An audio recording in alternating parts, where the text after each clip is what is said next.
Curiosamente, ahí iba a jugar México. Me tocó el juego contra Alemania. Ajá. Pero antes de eso, había entrado el proyecto por parte de los organizadores del Mundial del 98, Francia 98, que había sido un partido muy importante para Francia cuando le ganó en penaltis a Brasil en Guadalajara. Ok. ¿Ve? Tomen. ¿Ve? Tomen. Pasa de lo alegre a lo triste en un segundo. Enterrar la mano así, ponerla en la tierra, levantarla así. ¡Ah! Sinfónica de Michoacán. Historia maravillosa. Primer momento. Mágico. Llega a Michoacán, ¿qué impacto hubo en el maestro? A mí fue magia. Se completaban muchos momentos importantes de mi vida. Y me acuerdo que todavía en el primer ensayo, terminando el primer ensayo, sonaron las campanadas de la catedral. Y dije, aquí hay magia. ¿Qué significa el corazón coreano realmente para el interior de DIMEC? Los aplausos, el agradecer, ¿qué significa? Es un reconocimiento instantáneo del público hacia los que hemos estado trabajando para que ese momento sea maravilloso.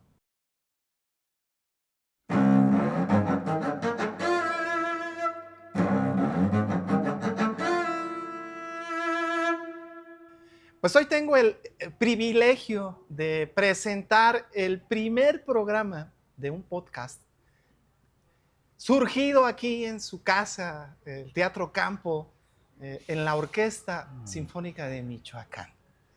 La primera edición de Tras del Atril. ¿De qué trata este podcast? Pues va a tratar de una temática bien interesante, justamente detrás del atril. ¿Quién está detrás del atril? Pues todos los músicos. Y este podcast es un espacio justamente para conocer quién está sentado detrás del atril y qué hay atrás de ese que está sentado detrás del atril. No podría ser ninguna otra persona que no fuera nuestro actual director titular para este primer programa. Y con ustedes le queremos dar las gracias y la bienvenida al maestro Arturo DIMEC. Muchas gracias, Jesús. Pues muchas gracias por estar con nosotros, querido maestro. Para nosotros es un privilegio. No solo lo digo a nosotros como orquesta, sino lo digo como Morelia, como ciudad, y no solo como ciudad, sino como capital de Michoacán y de México, por supuesto, porque somos parte de la nación. Estamos muy orgullosos de que usted esté actualmente dirigiendo nuestra Orquesta Sinfónica de Michoacán, que además Michoacán históricamente ha tenido muchos elementos que han aportado para nuestro México. Y desde aquí, desde Morelia hoy, estamos seguros que con Arturo DIMEC estamos aportando, estamos poniendo cosas importantes para nuestro México. Muchas gracias. Pues es un honor, sinceramente, no solamente comenzar con el podcast, sino también de estar en Morelia.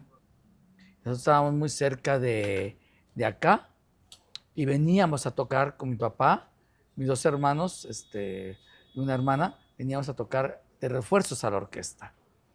Y entonces tenemos ese contacto artístico, musical y de compañeros desde hace muchísimos años. Y la ciudad de Morelia pues es una ciudad histórica, es una ciudad que encierra maravillas en sus arsenales, en sus, ¿cómo se llama? Teatros y sus monumentos, sus edificios, su historia de cada uno de esos edificios, de tantas cosas que aquí se construyeron, la historia que tiene antes de la llegada de los españoles y la de la estadía de los españoles y la de después de los españoles, que siempre tuvo una identidad que nunca se perdió. No fue una mezcolanza sencilla, como ninguna la fue, pero de las cosas que resultaron, construyeron una historia que hasta la fecha seguimos todos disfrutando. Muy bien, querido maestro. Pues iremos desgajando poco a poco como si fuese una naranja. Vamos a comernos un gajo. A ver, aquí está un gajito. Salud. Salud. ¿Está caliente? Está caliente. A ver. Bueno, como primer gajo, maestro, ya nos regaló que hubo un acercamiento a Morelia desde Guanajuato y Morelia. Y quiero yo sumar aquí que también de Morelia a Guanajuato, porque hubo un momento en que el maestro Frausto vino a Morelia a escuchar la orquesta para escoger a algunos músicos y llevárselos de refuerzo para allá. Así es. Al revés. Entonces hubo un intercambio en realidad, ¿no? Las Así. orquestas han tenido una cercanía, no solo de distancia y de espacio, sino también de músicos, de artistas, ¿no? Eso me parece fenomenal. Pues iremos desgajando, ¿no? Bueno, maestro, a mí me gustaría saber, en primera instancia, en su actualidad, en el principio del podcast, detrás del atril, está Arturo Dimec con la batuta. ¿Qué significa hoy? Seguramente esta situación de significado ha evolucionado con usted mismo. No pensaba igual hace años que como piensa hoy. Pero hoy, para Enrico Dimec, ¿qué significa empuñar la batuta y dirigir una obra? Creo que lo que puedo decir en palabras muy sencillas y sin ninguna pretensión, más que del hecho de que cuando uno baja la mano con la batuta o sin batuta, está uno tocando la sabiduría, la vida, y está uno siendo contagiado de la música para que uno sea un creador. Pero no un creador tipo megalómano, sino un creador tipo que qué oportunidad tengo en la vida, de que me toca hacer algo tan mágico, algo tan increíble, algo que tiene maravillas. Porque si un instrumentista necesita el instrumento para producir el sonido, para el director necesita una orquesta para que produzca los sonidos. Entonces, ese milagro de contacto que tiene uno con una orquesta para crear esos sonidos, porque es un milagro, es como la vida misma. Es un milagro. Qué profundas palabras, maestro. Aquí hay una situación compleja. Cuando uno es instrumentista, digamos que en cierta medida tiene uno el control del sonido que hace, o es por lo menos el responsable. Sí. Somos el responsable, bueno, si sale desafinado, si sale algo que no quisimos, algo que no le gustaba y de pronto sale ahí, bueno, el responsable es uno mismo. ¿Qué pasa bajo esa responsabilidad en la batuta cuando, bueno, pues nosotros tenemos una concepción como directores y decimos aquí, pero y de pronto si no resulta lo que uno espera, ¿qué pasa? Ahí es donde viene la parte del entrenamiento, del estudio. La dirección orquestal, por no ser la que tiene el instrumento aquí, tiene que ser guiada y entrenada con la idea de que uno tiene que proyectar la energía para que el músico que va a producir el sonido produzca ese sonido. Entonces, el estudio de un director no es marcar y que todos toquen juntos y afinados nada más. Esos son rutinarios, eso es la rutina, ¿no? Que se tienen que cumplir y tan. Es lo que a partir de ahí existe. ¿Qué existe detrás de esas notas? Que también yo las tengo en mi papel, uno en el atril, atrás de ese atril uno ve ahí un do, pero ese do, ¿qué significa? Entonces, el director de orquesta en su preparación, que yo he tenido ese entrenamiento con mis maestros, con mi padre de inicio, y luego con todos mis maestros, Charles Bruch, Max Rudolph, Rostropovich, Henrik Schering, fueron mis maestros. Entonces, con ellos yo aprendí que ese do que está escrito no es una bolita nada más ahí puesta en un papel. ¿Qué hay detrás de ese do? Entonces, había uno de mis maestros que me decía, no solamente quiero que tú veas qué hay detrás de ese do, quiero que tú te conviertas en ese do, que seas tú el que está así, soy el do en ese papel. Lo que estoy viendo ahí es una cara, un instrumento. Ese instrumento me va a producir, me va a reproducir. ¿Y cómo me va a reproducir? ¿Qué tipo de do soy? ¿Soy un do fuerte? ¿Soy un do suave, soy un do dulce, soy un do con energía, con marcato, con staccato, con ligadura hacia otras notas. Ese do soy yo. ¡Wow! Y me va a reproducir esa persona que está ahí, con un violín, con un cello, con un clarinete, con una flauta, con un trombón, con un timbal. Y entonces yo tengo que sentirme halagado. Me están reproduciendo estas maravillas enfrente. Entonces eso es lo que estudia el director, de cómo llevar ese contagio para que el músico también, cuando está tocando ese do, se convierta en ese do. Ok. Y ahí es donde empieza una magia extraordinaria. Ya no se convierten en notas nada más, no se convierten en silencios, no se convierten en corcheas y todo eso. Se convierte en una magia. Ese atril que está ahí lo empieza a uno a ayudar, como dicen los chicos hoy en día, a una inteligencia artificial. Ok. Puedes producir lo que tú quieras, reproducir. Cuando ves ese do, que entonces ves, dice, ese lo escribió Mahler, ese lo escribió Strauss, lo escribió Mozart, lo escribió Beethoven. ¡Qué maravilla! ¿Qué habrá pasado por la mente, el corazón de ese compositor, de esa persona? ¿Qué habrá pasado? Y eso es lo que el director tiene que guiar al músico que está dominando el instrumento para que produzca el sonido correctamente. Y uno tiene que enseñarle a decir, mira, ese do quiere ser interpretado así. A él le gustaría más que lo tocaras acá. Le gustaría más que lo hicieras así. Le gustaría más que lo hicieras tan, que lo vibraras. Entonces es lo que uno que busca con los músicos. Obviamente no tiene tanto tiempo para llegar a todo eso, porque si no se pasaría uno Con una hora o con ese do. con ese do todo el ensayo. Exacto. Todo el ensayo. Sí, Entonces, la idea es cómo hacer un poquito más efectivo y más rápido. Entonces, hay ciertos puntos que se pueden entender que son rudimentarios, ¿no? Cada vez que veas una nota que es principio de compás, tienes que vibrarla, tienes que darle un énfasis inicial. Y cosas así por el estilo. Cuando es una ligadura. Cuando termina la ligadura, termina la ligadura. Cosas que van a hacer que uno como intérprete que estaba sentado ahí lo vea rápidamente y lo produzca. Y luego, cuando son secciones, cómo hacer para que la sección toda toque junta.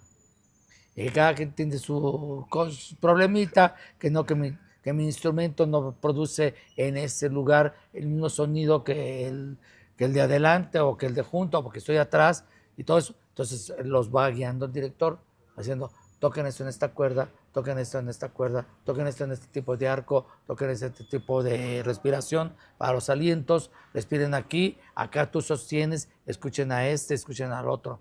Entonces, todo eso es lo que le toca hacer al director. Son rudimentos, pero muchas veces ya cuando uno empieza con una orquesta, eso es el primer año. El primer año. O sea, hay etapas. Etapas. Primera etapa. Primera etapa. Ok. ¿Cuál sería una segunda etapa? ¿O prefiere dejarlo ahí en primera etapa? Esa es la primera etapa. Okay. Segunda etapa. Segunda etapa. Ok. ¿Tomo café? Ok. ¿Me deja hacer un anuncio antes de, por favor, de pasar a la segunda etapa? Por favor. En lo que le toma el café. Bueno, les pedimos que se suscriban al canal, que además va a tener cosas maravillosas. Bueno, ahorita quiero anunciar un libro maravilloso, que si quieren conocer al maestro, podrán hacerlo a través de esta excelente lectura. El libro se llama Enrique Arturo Dimecke, biografía con música de Mahler, y lo escribió un gran amigo del maestro, José Ángel Leiva, nada más y nada menos, ¿no? Bueno, este libro tiene una historia específica mía que quiero compartir en este momento, si me permite aquí. Por favor. Mi queridísimo jefe. Bueno, este libro nos hizo el favor de regalárnoslo el maestro como a la semana, 15 días que llegó de titular aquí a Morelia. Y bueno, pues quedó el libro ya en mi poder, ya es mío. Aunque sea de él, es mío. Así, no, por favor. Es mío. Y entonces el libro, pues bueno, pues ahí quedó. Yo empecé a hacer las lecturas, un libro maravilloso. Por favor, léanlo, conozcan al maestro a través de este libro. Y bueno, La cosa está en que yo andaba, pues normalmente luego ando en bibliotecas, en librerías, y llego a la librería, una librería que está aquí, Educal. Mm, Llego a la Educal y lo que veo es el libro en venta ahí en Educal. Digo, ¡ah, caramba! ¡Fantástico! existe. Existe el libro, pero además a nivel nacional. Digo, wow. Para mí fue algo muy bonito.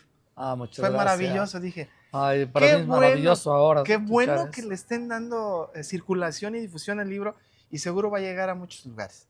Y ese es el objetivo de un libro, que llegue a muchos lugares. Y bueno, yo quisiera que aquí nos comentara otro gajito de la naranja, maestro. ¿Qué significó este libro? ¿Qué hay? ¿Qué podemos encontrar?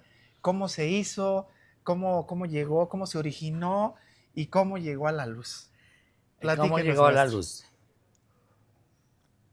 Así como estamos conversando nosotros ahorita, Ajá. conversaba yo con José Ángel, pero con él en lugar de café era una botella de vino. Mm.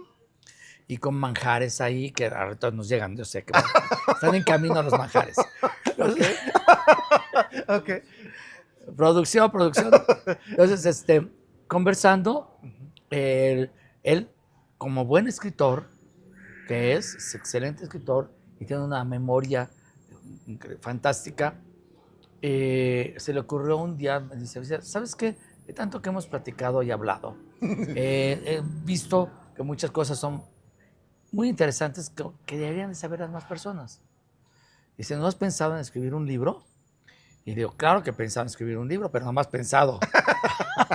Dice, ¿por qué no? Porque no soy escritor. Mm. Dice, no solamente que no sepas escribir y la veras, es tener un control, un conocimiento, una técnica, todo eso que implica para ser un escritor. No puedo hacerlo, no lo soy. Hablo bien o narro bien, todas esas cosas porque las hago entretenidas así, pero eso palparlo acá ya es otra cosa. Y dice, pues bueno, podrías contratar a alguien, ¿no? Dije, no, yo no voy a contratar un fantasma. No va a ser que una persona venga a hacer un trabajo por mí y nunca aparezca. Claro. Dije, eso no se me hace honesto. Ah, ok, No ok, se me hace ok. honesto. Ajá. Dije, eso lo harán otros por allá. Y hasta ganan premios Nobel por eso. Pero yo no. Ok. Yo, Ujú, pues te hago una propuesta. ujú. Yo lo escribo, pero como si tú fueras el que lo narras. Ok. Es en primera persona. Ajá, Entonces ajá. todo va a ir en primera persona. Ajá, ajá, ajá. Y como él es buen escritor y todo, Oh, y tiene buena charla y todo, sí, claro. dije, de acuerdo, porque eso me parece muy bien. Ah, Eso sí, eso sí. dije, además hay dos cosas, Ajá. que si está muy bien hecho, los créditos son míos. ¿Y si hay algún reclamo?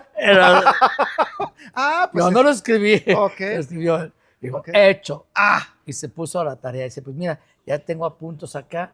Y sacó los ah, apuntes ajá, que había tenido por ahí. Y ajá. dije, bueno, mira, pues muy bien. Dice, yo te voy a hacer una propuesta. Yo lo organizo. Te voy a seguir entrevistando y voy a grabar y voy a escribir. Y después te digo cómo lo voy a estructurar. Ah, ok, ok, Ok, ok. eso es un escritor. Claro. Sí, No, sí, sí, no sí, es sí. un improvisado ahí No, nada no, más no, no, no, no, que con claro. las cartas a la abuelita te hizo un libro, ¿no? Sí, claro. Ese es un escritor. Sí, por Está bien supuesto. pensado, Sí, claro. organizado, bien Sí. llevado, con buena narrativa, etcétera, etcétera. Entonces, en su momento, me dijo que ya tenía todo listo. Entonces, si lo quieres leer, le dije, no. Confío completamente en ti. Ah, sí. Que se vaya a la imprenta tal y como es, Ah, ok. ¿sí? Ajá. Sí, y si hay algún error, es tu error, ¿eh? Ok, Pero ya no te lo va a corregir ahora. Así ok. que creo que lo que es un libro es un ente viviente, está vivo. Los libros están así, pero uno cree que no, ellos viven. ¿Por qué? Porque el que lo lee interpreta las cosas conforme como las entiende. Correcto. Una persona puede estar viendo ahí el nombre de Enrique y se empieza a pensar en su abuelito, en su hermano, en su tío, o Enrique VIII, o lo que sea, ¿no? Ese es el mundo, así es Claro. el mundo de la mente, ¿no? Entonces, Dije, yo confío que lo que tú estás poniendo ahí son, lo principal para mí es lo de la música. Si pones fechas, si se pones esto, todo lo otro, eso es asunto tuyo. A mí nunca me interesó. Yo siempre fui de que para mí una fecha de un compositor no me la iba a aprender para que me hicieran un examen y a ver si pasé, que me acordé qué fecha nació. Yo leo la fecha de un compositor para saber en qué época vivió y cómo era esa época, cómo vestía la gente, cómo se comportaba la gente, en qué lugar del mundo creció, vivió y cómo estaba en esa época, si, por ejemplo, como Europa, ¿no? La gran mayoría de los autores que uno interpreta son europeos, o nacidos en Europa, crecidos en Europa, hoy en día pues ya hay de todos lados del mundo, pero los iniciales son todo lo que se destiló en Europa, que venía del Asia, que venía del América, que venía del África, y allá estaban los artesanos que le daban el toque final, o el principio del toque final. Ok. Entonces, para mí eso es la esencia. Entonces dije, eso es lo que quiero que lean en el libro, que lo que yo aprendí de mis maestros lo puedan leer ahí. Cómo aprendí a interpretar la música de ciertos autores, porque ellos me guiaron a ir a encontrarlo. ¿Por qué me gusta la música francesa? A mí mucho y la conozco bien, porque viví en París en un momento que mi maestro me dijo, tienes que salir todos los días a visitar estos lugares y estudiar estas obras. Y después vienes conmigo y me cuentas y me explicas qué viste y qué entendiste que existan en estas obras. Y si no hay, me tienes que decir por qué no hay. Ujú. Me pareció fascinante. Y como yo soy muy apegado a la historia, me encanta la historia universal, entonces estaba yo como pez en el agua. Ok. Y todos los días era una clase así, que bien yo llegaba a la hora del almuerzo, almorzábamos y hablaba de cualquier cosa de que había visto en el día, como estaba París, si estaba lloviendo, si había frío, o si estaba bien el clima. Y después la esposa de mi maestro levantaba la mesa y decía, la clase. Entonces yo, ahora sí clase, a ver, esta obra que te asigné ahora, ¿qué tuvo que ver con lo que viste el día de hoy? A ver, cuéntame, Paola. Y tenía que hacerle un análisis completo de eso. Y si no había, también, ¿por qué no? Y de repente ya llegaba la esposa y decía, niños, hora de cenar. ¿Cómo? Se Nos habíamos acabó el pasado tiempo. todo Ajá. ese tiempo ahí. Y lo venía en la cena. En la cena era hablar de lo que uno había vivido como joven, como niño, en mi caso, ¿no? De cómo había yo crecido, en dónde había yo crecido, qué pasaba en esas ciudades, cómo era la gente, cómo había yo relacionado, en mi caso, con músicos desde muy temprana edad, con mis padres y mis hermanos. Y así nos entreteníamos hasta que ya tienes que irte, ya sale el último tren. Pues ya tenía yo que salir corriendo para el último tren, para irme a mi casa. Yo vivía en el centro de la ciudad, en el barrio latino. Ujú, A propósito, ujú. porque él me dijo que yo tenía que vivir la vida de París. Y como artista tenía que vivir pues en el barrio latino. Donde estaban los pintores, los escritores, los músicos. Ah, muy bien. O sea, ibas a Fantástico. rozarte con todos ellos, escultores obviamente también, bailarines, cantantes y todo. Porque cuando yo hablo de músicos, yo hablo que ahí se incluyen bailarines, cantantes y todo. No soy como dicen los cantantes, el músico eres tú. No, músicos somos todos. Músicos somos todos. ¿Por qué? Porque gracias a la música estamos todos. Claro, claro que sí. No soy músico nomás porque toco, no soy músico nomás porque, ¿qué? No, somos músicos porque hacemos que la música nos guíe, porque la música es nuestra alimentación para proyectar y para ser alguien. Entonces, vivíamos en ese barrio y yo pues trataba de no desvelarme mucho, porque la vida parisiense en esas épocas era, París nunca duerme. Híjole. Pero yo sabía que iba a estudiar y que tenía que estudiar. Entonces me resguardaba temprano a estudiar mis partituras, porque al día siguiente yo tenía que salir, después de mi petit déjeuner, tenía yo que salir a un museo o a una, este, algún jardín o algún edificio o algún teatro a verlo cómo funcionaban, que tuviera que ver con lo que estaba yo estudiando. Y a las 12 del día tenía que irme a la casa de mi maestro. Hijo. Y eso era todos los días. Pues una formación muy dura, ¿no? Con mucho Dura, trabajo. sí, con mucho trabajo. Y yo, antes de irme, yo había hablado con mi papá y ahí en Estados Unidos, antes de irme a Francia, que no me querían dejar ir, que porque iba a ir a perder el tiempo y que pues había ejemplos que uno veía a los amigos y compañeros que se regresaban todos traumados, que por el frío, que por la comida o por la competencia o por lo que sea, ¿no?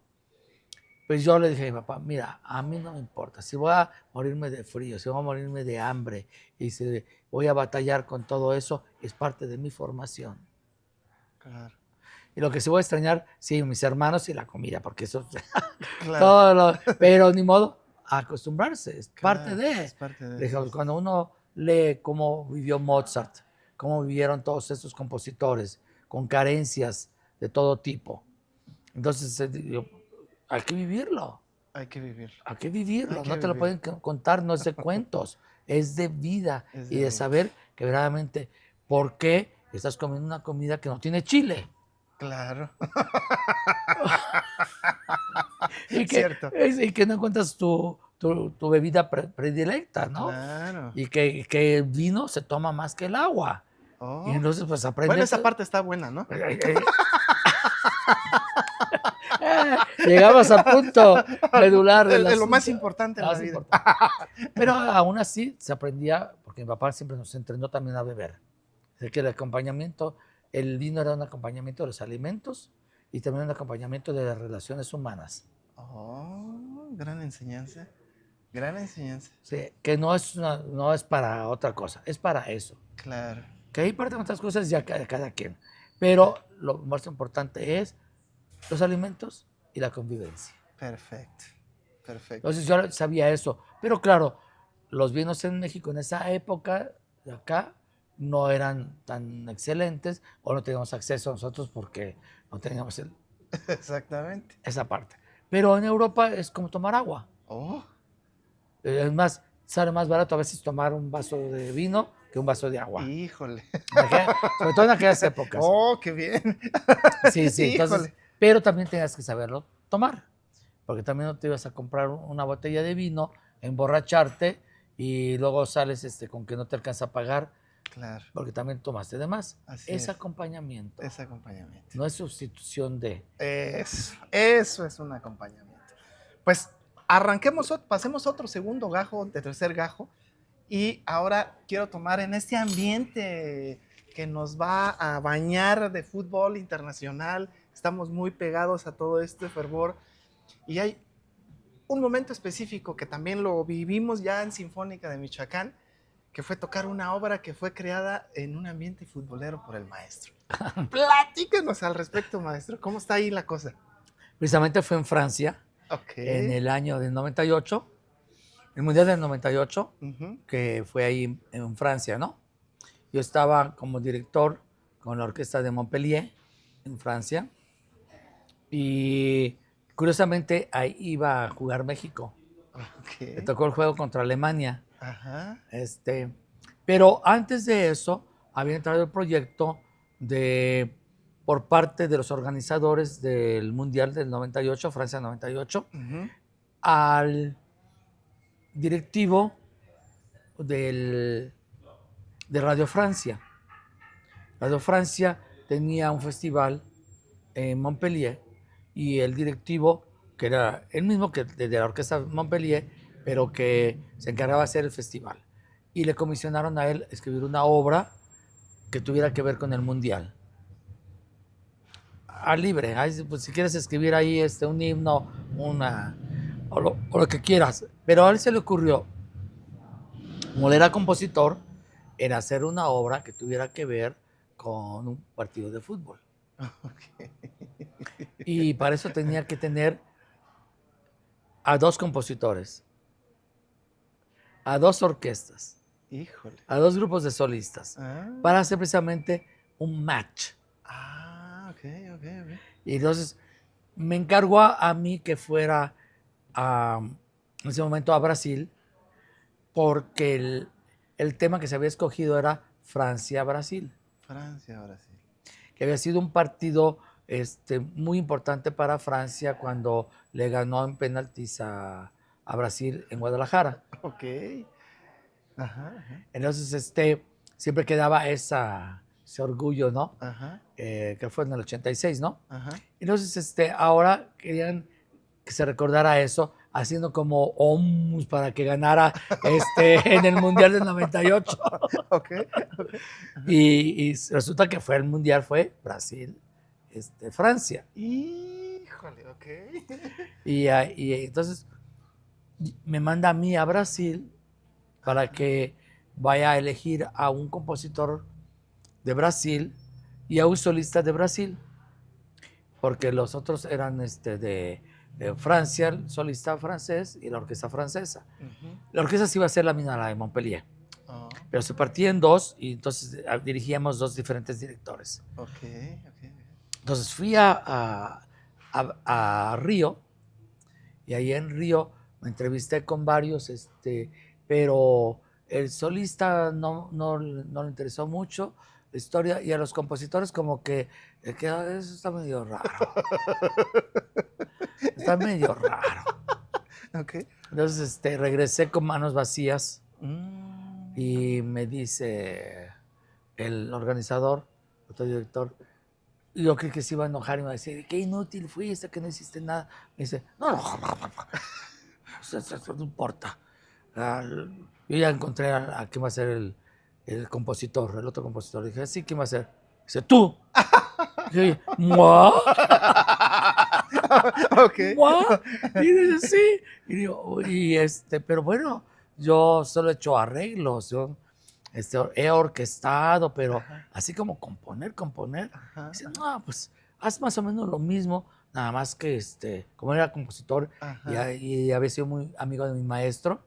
Entonces, el chiste, acuérdate, de una buena composición es una buena orquestación. Ok. ¿Te acuerdas de eso? Y se acuérdate del bolero. Ravel compuso el bolero para demostrar lo que se puede hacer con una buena orquestación. Ok. Entonces dije, bueno, tomando como base eso, ok, Se puede, lo hacemos. ¿Por qué no?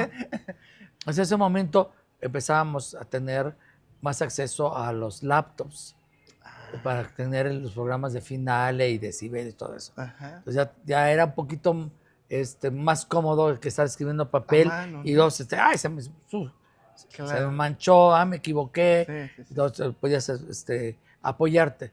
Era difícil porque no sabíamos muy bien cómo hacerlo. Entonces conseguí a un amigo que siempre ha sido mi colaborador en muchos proyectos, que me ayudó a capturar. Entonces me enseñó a capturar, pero yo me ayudó a capturar. Pero yo en ese momento también era director en Nueva Zelanda. Entonces empecé a escribir todo esto y lo capturaba yo, se lo mandaba por internet a mi compañero y de ahí me lo regresaba ya corregido o arreglado. Y así, componiendo, yo empecé a hacer, el tema era que yo tenía que componer Brasil, pensando en la música de Brasil. Entonces, ¿qué eran mis puntos de inspiración? Villalobos. Ok, no, pues muy bien. No, pues bien, entonces, mi punto de inspiración, y claro que también Jobim y todos esos de la música maravillosa popular brasileña, con sus armonías y sus ritmos, bossa novas y zambas y mandinhas y todo eso. Entonces me basé en eso, lo que voy a hacer. Entonces cuando ya estaba yo en Río, eso fue lo que fui a ver. Luego estuvo Jobim, estuvo componiendo muchas de las veces Villalobos, cómo era su vida así, y entender por qué él hizo una música brasileña que realmente inventó mucho de eso, porque no era folclore, él lo inventó. Entonces también entender eso. Ah, Los de ahí me agarré, ajá, ajá. los empecé a hacer y me mandaron un script de que, porque se iba a hacer un video de que tenía cuántos minutos o segundos tenía yo para escribir la parte de la música. Ajá, ajá. Entonces yo escribía esos pasajitos y luego de quién llevaba la bola. Por ejemplo, era eso, quién llevaba la pelota. Híjole. Y según que llevaba la pelota, en qué energía la llevaba y Uy. cómo la llevaba, que yo tenía que, al menos eso fue lo que yo me hice a la idea. Sí, sí, sí, sí. Si sí, el sí, otro sí. compositor no hizo eso, yo dice, voy a hacer algo que acompañe el movimiento, o que haga más bien que ese movimiento tenga un movimiento extra. Exacto. Me adelantaba yo a la inteligencia artificial, Ah, a darle movimiento a exactamente. las cosas, ¿no? Sí, sí, sí, sí, Con la sí. música, Ok. que así era la realidad la música de los 30s y 40s y 50s en Europa Ajá. y en Hollywood, Ujú. ¿no? En Hollywood todos esos compositores que vinieron de Europa, descendientes de Mahler y de Strauss y de Bruckner y de Wagner, a hacer la música para el cine. Entonces me basé en eso. Ok. Y ya cuando iba yo entregando mis partituras, iba ya uno armando todo y ya empezamos a hacer los ensayos por separado. Yo con la orquesta que hacía la parte de Brasil y otro director con la parte de Francia. Ok. Y luego ya los últimos ensayos ya nos unimos Oh. y ya oíamos que aquello era y yo Híjole. y se convirtió de aquello en algo muy espectacular, que a nosotros mismos nos Ok. sorprendió. Ajá, Y así fue ajá. como se fue completando la música y se llamó el Concert Match. Wow. Y pasaron la proyección de la película en esa ocasión. Ajá. La primera vez que lo hicimos era Ajá. con el de Francia, Brasil en Guadalajara. Ajá, ajá. Y después lo volvimos a reproducir cuando ya pasó el mundial que ganó ya Francia Ok. 3-0. 3-0. 3-0. 3-0. Ok. Entonces ya lo pulimos un poquito más, se hizo menos largo, Ah, ok. más condensado. Ajá. Entonces mi parte se convirtió en que cada vez que le anotaba a Francia, que atacaba a Brasil, le anotaba, se volvía así como que, ay, triste. Y luego ya entraba otra vez Brasil, y otra vez, ¡oh, gol! Y luego, otro gol, Híjole. 3-0. Pero me aprovechaba yo de las melodías maravillosas que había yo Claro, creado ahí claro. para que fuera la tristeza. Ok. Pero luego la energía que regresa de la fiesta. Exacto. Porque como somos los mexicanos y los brasileños nos parecemos mucho, ¿no? Ujú. Porque nosotros vamos de la fiesta a la siesta y de la siesta a la fiesta. Y ellos van de la fiesta a la fiesta, de la fiesta a la fiesta. Ok, no hay siesta. Ya no es siesta. ¿Para qué perder el tiempo? Claro, claro. Entonces así era como creé esta obra, Ay, que le puse fantástica. Dicir Exacto. por el Diezire que perdía, Exacto.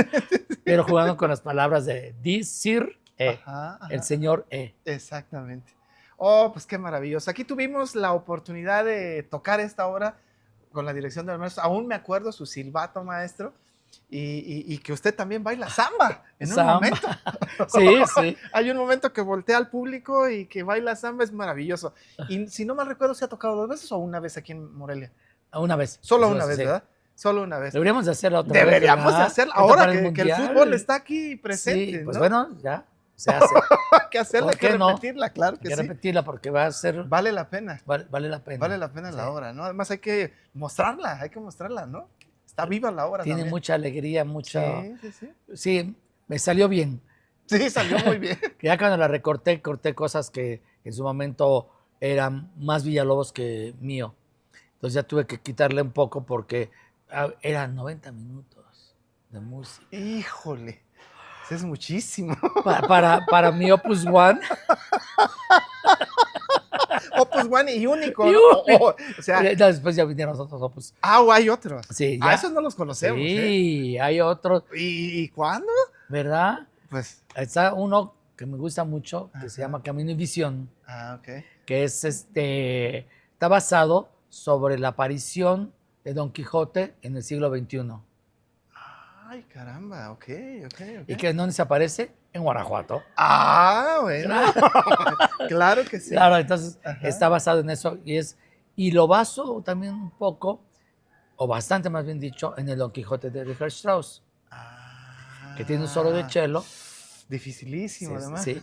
Pues acá tiene solo de cello, que es Don Quijote, Ok. Sancho Panza, que es la viola y la tuba, pero le añado una cosa que no está en Strauss, como están en Guanajuato, la mandolina.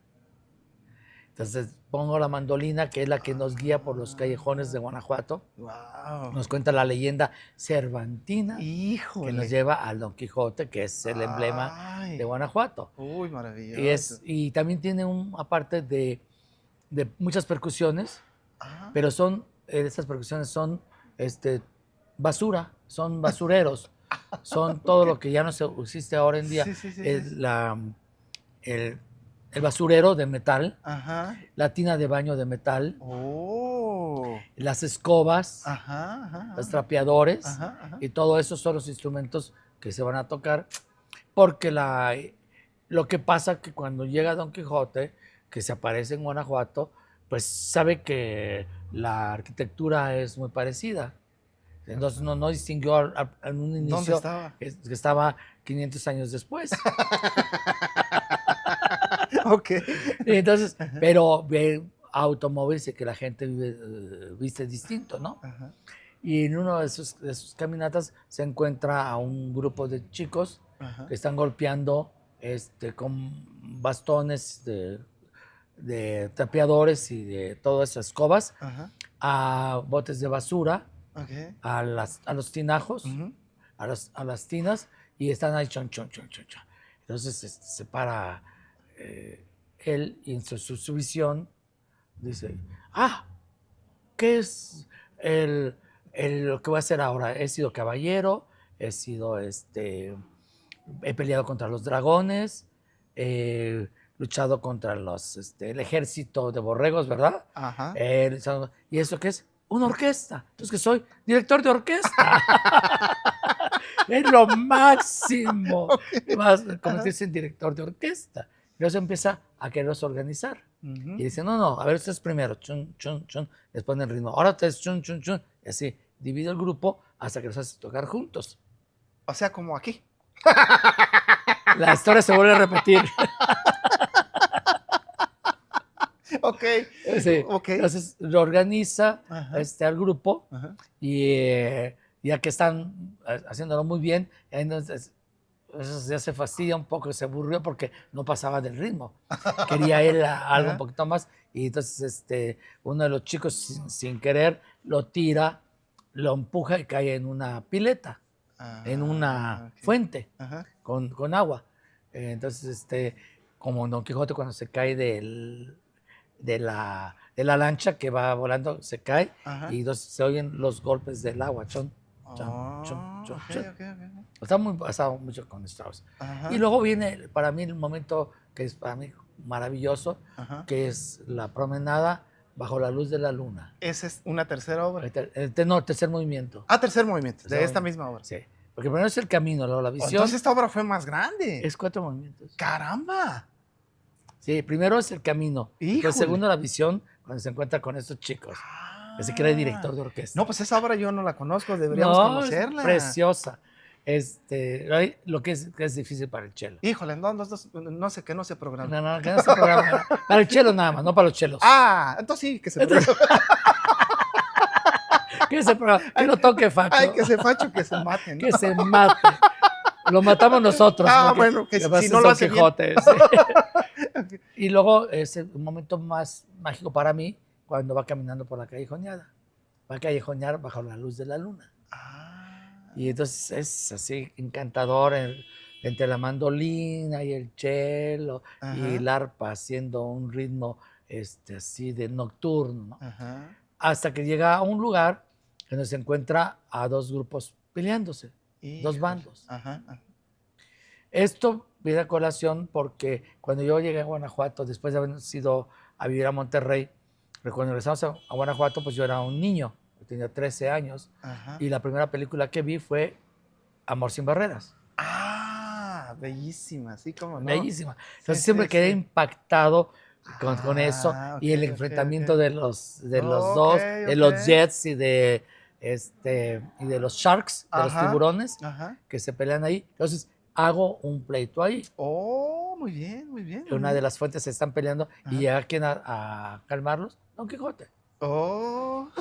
Y Dios dice, la única manera que ustedes se pueden calmar es con la música. Ah, la música domina a las bestias. Las bestias. Ok. Entonces, ahí empieza a hacerlos, a calmarlos, pero yo hago una combinación ahí, porque el Cervantino, cuando yo crecía, el Cervantino, que ha ido siempre el Cervantino, cuando está uno en el Jardín de la Unión, tiene uno en el teatro un concierto sinfónico de música clásica.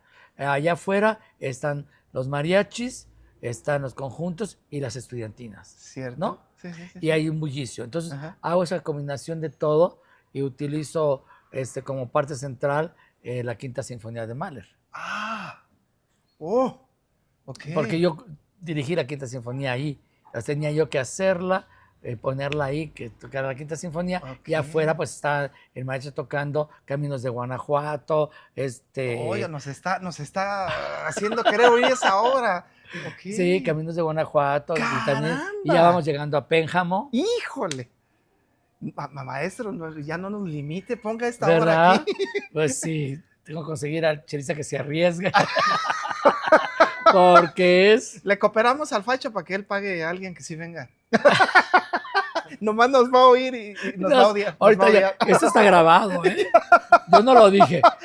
Bueno, sí, yo me hago responsable. Sí, sí. Luego ya veo cómo lo contento. Oiga, maestro, pues vamos ya casi cerrando. ¿Qué le parece si jugamos? Ok. Pregunta rápida, respuesta rápida, así ok, como ping si pong, fuera ping pong. ping pong, ping pong. Ok, ping pong. ¿Vale? A ver. Ok, ¿qué significó Batis en su vida? Miedo. Pero mucho aprendizaje. A dominar ese miedo. Ok. Sinfónica de Michoacán. Historia maravillosa. Primer momento. Mágico. Llega a Michoacán, ¿qué impacto hubo en el maestro? A mí fue magia. Se completaban muchos momentos importantes de mi vida. Y me acuerdo que todavía en el primer ensayo, terminando el primer ensayo, sonaron las campanadas de la catedral. Y dije, aquí hay magia. Ok. Mahler. Mi adoración.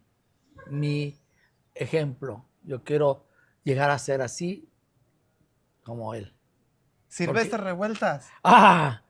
Enterrar la mano así, ponerla en la tierra, levantarla así. Daniel Ayala. Daniel Ayala. Daniel Ayala, alumno de Revueltas. Pero compañero de... Sí, pero ya no he hecho nada. ¿Eh? De ella no me tocó hacer nada. No, absolutamente dirigir nada, no. Ok. La conozco, pero no me ha tocado hacer nada de ella. Estuvo en Morelia. Sí, lo supe. Estuvo en los 39 al 43. Pero luego sí, pero no me ha tocado hacer nada. Una obra específica. Entonces para tengo niños. que hacerla. Para saber decir y hablar de ella. Esa familia se parece mucho a la suya, la de Daniel Ayala. ¿Sí? Sus hijos, esposa, Margarita Lagos, que era cantante, se graduaron los dos en México, haciendo música las tardeadas, en la tarde, era sentarse en la sala, tocar, hacer música, todo en su casa era música. Si conozco un nombre. Estoy seguro que es muy parecido a las familias. Tengo que hacer algo de sus obras, porque así es como uno conoce a los compositores, a través de sus obras. Beethoven. ¿Quién? Y mejor dicho, Beethoven. Beethoven. Pasa de lo alegre a lo triste en un segundo. Por eso sus sforzatos, por eso sus fortes, por eso es forte súbito y el forte piano, o el piano súbito. Entonces, Beethoven. Beethoven. Requiem de Mozart. Aquí, en Janitzio, bueno, en Pátzcuaro. En Pátzcuaro. ¿Qué significa? Me acuerdo cuando lo hice, entendí las magias. Porque ahí existe la magia del Día de Muertos. Porque no es mórbido, no es el burlarse o tener miedo a los muertos o a las calacas, o que si lo representamos más con el diablo que con Dios, eso es un problema nuestro, de los actuales. Pero la muerte es muchas veces la dignificación del ser humano. El que va a pasar o no. a la vida eterna. Ok. Entonces, ahí se siente, en Pátzcuaro se siente. Cuando está uno ahí, cuando he ido a Janitzio varias veces y que me ha tocado caminar, nunca he podido estar ahí en el momento del Día de Muertos, porque se pone Sí, así. Necesita ir uno con guaruras también, para que le vayan abriendo paso, porque si no Sí, te llevan. Te exactamente. llevan. Sí, sí, sí, sí, Pero sí. he visto últimamente que ponen los drones y que filman. Es una magia impresionante. Es algo maravilloso. Conservatorio de las Rosas. ¿Qué ejemplo para el mundo que hace 500 años se iniciara acá un lugar que se enseñara a los niños a la música clásica, al mismo nivel casi que Vivaldi, a la misma época, Sí. con la misma idea de que son los niños que tienen que exponerse a la música a la más temprana edad? Y no necesita ser ni rico ni pobre ni nada, no, la oportunidad de hacerlo. La música para Arturo Dimec. En la vida. Para mí, el alimento del espíritu, pero también del intelecto, pero sin música no existimos. Y por eso es que buscamos lo que es la música de conciertos y seria, eso, porque se alimenta el espíritu y alimenta el intelecto. Hay la otra música que entretiene, la música que los distrae a uno de las cotidianidades, de las exigencias de la vida y todo eso. Eso le complementa a uno a crecer, el otro le complementa a uno a relajarse. Los aplausos en el concierto. Parte final. ¿Qué significa para Dimec? ¿Qué significa el corazón coreano realmente para el interior de Dimec? Los aplausos, el agradecer. ¿Qué significa? Es un reconocimiento instantáneo del público hacia los que hemos estado trabajando para que ese momento sea maravilloso. Entonces, el reconocimiento inmediato, que no lo recibe un escritor, que no lo recibe un pintor, que no lo reciben ni siquiera los del cine, nosotros sí lo recibimos. Pues ya casi para despedirnos, no sé, quisiera agregar algo que no haya yo tocado un tema y que quisiera compartir con la audiencia. Creo que más o menos todo está cubierto, pero sí hay una cosa que es muy importante. Estamos viviendo en tiempos un poco difíciles, complicados, que competimos con mucha información y que todo lo que es, pues, eso que estamos haciendo nosotros acá, son maneras de llegar a lugares de donde no pueden venir acá. No es una sustitución, es una ayuda, porque desde que se inventó las grabaciones, gramofones y todo eso, era para que precisamente la gente pudiera tener acceso a lo que se hacía en Viena, en Berlín, en Londres y París, y que se pudiera escuchar acá. Y lo que se hacía en Nueva York, Filadelfia, Boston, Cleveland y Chicago, que eran los grandes centros culturales, se pudieran escuchar allá. O sea, de las orquestas estoy hablando y de las obras de ópera y todo. No era una sustitución, como después se convirtió en algunos casos que la gente dice, no, es que estoy muy cómodo aquí en mi casa, escuchando, tomándome mi chelita o tomándome mi whisky y escuchando la música. Eso está bien, pero no te apartes de ir al teatro, que ahí van a pasar cosas que no van a ser comparables. Si está el niño llorando, si está la persona sacando un dulce y haciendo ruido, si está tosiendo, hay personas. Y eso es lo que importa, Eso. que haya. No que tienen que ser todos así que vestidos de lujo y todo eso. No, no. Ven, ve, tu persona es lo que importa, lo que tú disfrutes y también que lo disfruten el otro, porque entre los dos van a compartir. El concierto no solamente es lo que está en el escenario, es los que están escuchando también. Ahí es cuando se hace un concierto entre los dos. Entonces, lo que yo quiero es invitarlos a que aparte de que estén escuchándonos acá, vengan a conocernos en vivo, que vengan a disfrutar de la música en vivo, de sus sonoridades, de los instrumentos acústicos que están reproducidos por seres humanos, que todos están dando todo lo que traen, que muestran las bellezas y que muestran los sufrimientos y que muestran las alegrías. Y todo eso, ¿para qué? Para que todos podamos compartir. Fantástico. Pues nos despedimos con estas bellas palabras, invitación del maestro Arturo Dimec para que vengan y escuchen en vivo a la Orquesta Sinfónica de Michoacán. Pues querido maestro, nos vamos. Suscríbanse al canal.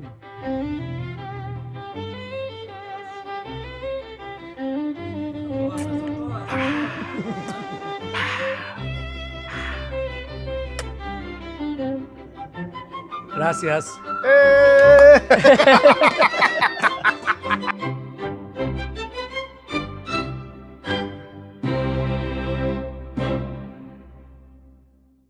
Michoacán, cultura viva.